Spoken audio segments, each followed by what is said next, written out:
kind of DIY. You know, you have younger people, and it's creative and, you know, artistic and sustainability and all those buzzwords. People are kind of sick of it. A lot of people with hipsters, color, high color, which I love it. I got picked up from the airport and I was like, whoa, this place looks like Twilight, the movie. Going to the food trucks, you can get like different nationalities, different foods, and you see so many different people here. It's so laid back and people are so chilled. I love that about it. When you think of Portland, you think of the food trucks, the fixies, the fashion, and of course, the football, with the Timbers and the Thorns being the hippest ticket in town. But we all know the hipster stereotype, mostly apathetic, too cool to care. But the Timbers and the Thorns are presenting a different picture of their city, one internationalized through stars who've come to town and made this city their home, around a club that's standing up for a message of diversity and inclusion for all. Well, I think any professional sports organization has an obligation to do community outreach. And you know, we're unique businesses in that while we may not be the biggest revenue or bottom line relative to some other Fortune 500 companies or big businesses in the area, we can have a disproportionate impact out in the community because of the profile of our players and the athletes and the way the clubs are, you know, sort of woven through the fabric of the community. And so if you do it and do it well, that's some of the most rewarding stuff that you can ever do. A couple players who come from immigrant refugee backgrounds, Nadia Nadim, Darlington Nagby, on both sides. You guys have partnered as well now with the IRCO to help create opportunities for people maybe of similar backgrounds as them. What's that been like, and why did you guys decide to help this population? Well, look, this program at its roots is about equality and inclusion and acceptance, and those are things that are hallmarks of the club, but there are things that are particularly salient, you know, in the political climate that we're living in right now. So I think now more than ever, it's a great program for us to engage in and remind everybody who we are. I do feel that sports teams politically have to be semi-agnostic. I mean, this is a spot, this is a chapel where we can all come and worship with a common goal, you know, for what's going on there on the field. That said, equality, inclusion, acceptance, there's nothing political to me in that, and there shouldn't be. I mean, that's just human values and good values, and that's something that I feel very comfortable talking about because it's wrong and right. It's not political. Everybody understands that it's not an easy situation, but people has to help.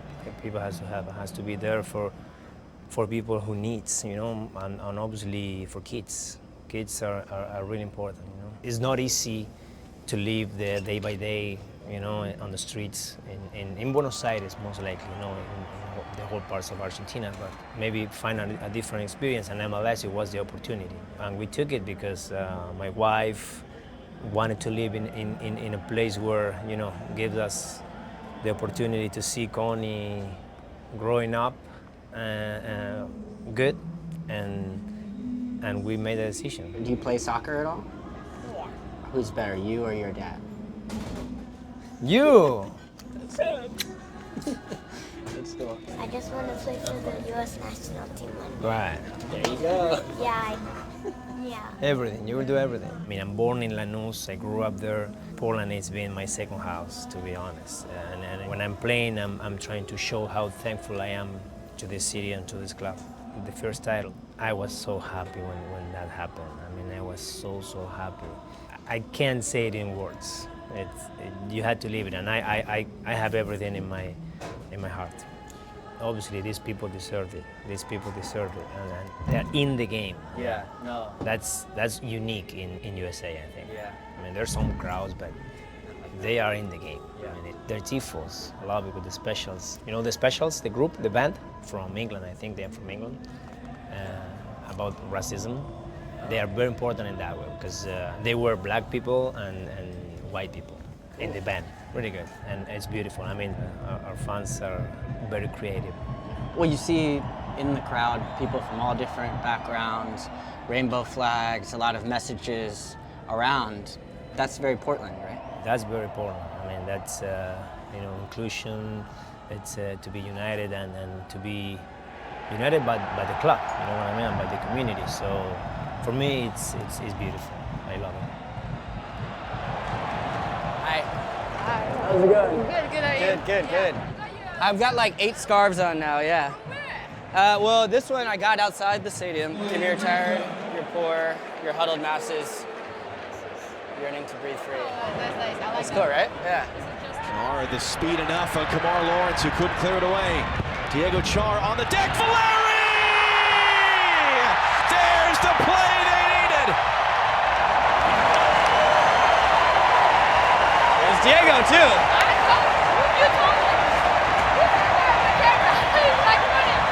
That's awesome. I get a lot of messages from young kids or adults in social media telling me like, oh Nadia, you did it. I'm so glad to see this is possible. Nadia Nadim fled Afghanistan under a fake passport to escape the Taliban and found safety and citizenship in Denmark, leading them to this year's European Cup final. They're level! Nadia Nadim with the equalizing goal. In Portland, Nadia's career has blossomed, winning a championship with the Thorns, and oh yeah, she's also in med school. Whoa. Okay. And then this is my case book. Wait, okay. You're gonna read this whole thing. Oh, knees. Perfect section. I know a lot about that with my 5 knee surgeries. I think this may be the... knee surgeries? 5, Holy. yeah. I think this might be the only section that I have any familiarity You're with. expert in this area. And you what must be. language is this in? So this is Danish, but our books can also be in English. How many languages do you speak? Okay, so fluent, I can speak Farsi or Dari. I speak Danish, I speak English, I speak German, I speak Urdu. I'm losing track here.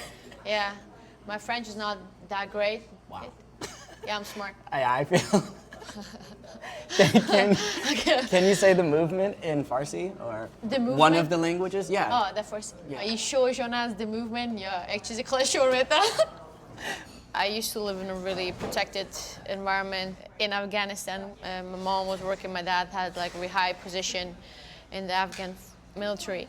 My dad obviously killed by them. And being like only a family with my mom and 5 sisters, where women had no rights, and it was hard to just be outside, go to school, to work. You weren't allowed to. In Afghanistan, girls aren't allowed to play soccer. Sports in general, just like women or girls aren't as much worth as men's are. And I feel that's so sad, you know? How can a society work by only using 50% of its resource? I discovered the game was in the refugee camp because we were like close to these football fields. We could sit there for hours, just like see what they were doing, and that's how it started, I guess. And I used to dream like having a lot of balls and having like these awesome fields, but never dreamt of like running out from a tunnel and people like going crazy, you know? Well, the Thorns and the Timbers, it's the same ownership. It's not a partnership, it's the same club. It starts from the top, you know, like if the top sees us as equal teams or one team, one club, that will kind of spread down to the fans or other people who watch the game. And I love being a part of a club where it's not only about sports, but also about like so much other, try to improve some of the like issues there might be around. That's what Portland does in women's soccer, you know, setting the standards. I find that often those who have come here and gone through incredible danger to do so are often the ones that are most likely to achieve and give back to others. Why is that? I think it's really simple because you've been in that situation. It's easy for you to relate to someone who is in same space, you know, and you know how hard, how difficult it is. Got a new chance to start a new life, a life where everything is possible. It's just up to you, you know, to do something about it. I've been fans of sports teams that just have that rich, aloof owner. Maybe his politics don't align with yours, and you know, you cheer for the team, but Merritt Paulson and the rest of the front office also share a lot of our social values, and so we're really on the same page on those kind of things. The Timbers Army did a run of scarves to benefit IRCO, the Immigrant and Refugee Community Organization, and so now the team just did their own scarf, and the Scarf of the Month, and this also benefits IRCO. Sports represent our society, and they've always been on the cutting edge. I mean, baseball integrated 20 years before the country did. And so I think it's only appropriate for us to be on the front edge of that too.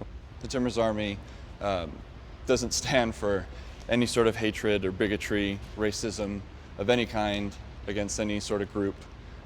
And I love that the Timbers Army is not divided. There is a big refugee and immigrant population here, right? There is, yeah, massive. Like him and his family, they're fleeing from persecution and death. And you come from Iraq? Iraq, yeah. Okay. They resettled him and his family after ISIS came to his house.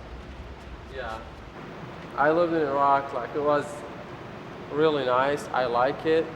But after ISIS came, I don't like it anymore. So, yeah, I've lost many of my friends, like 36 of my friends that I saw them real when they died. When ISIS came to my house, and then they found my little brother and my mom, so they shoot the gun inside the house, and my little brother, he just got scared, and then they took them outside and bombed the house. You know, yeah, it's crazy to live in Iraq.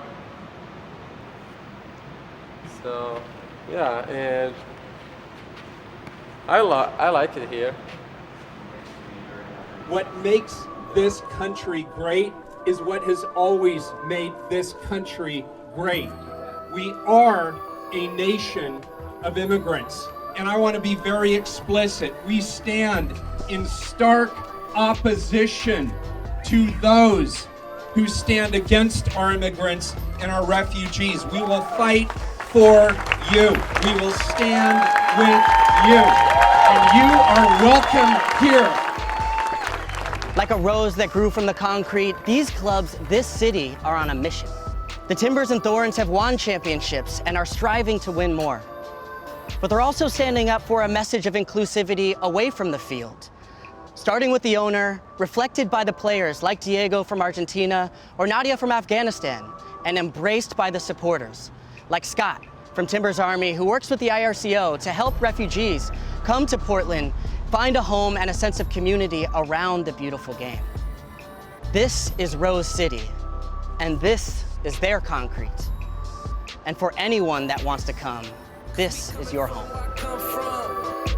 Coming from where I come from, coming from where I come from, where I come from, where I come from, where I come from. It ain't easy. Coming from where I come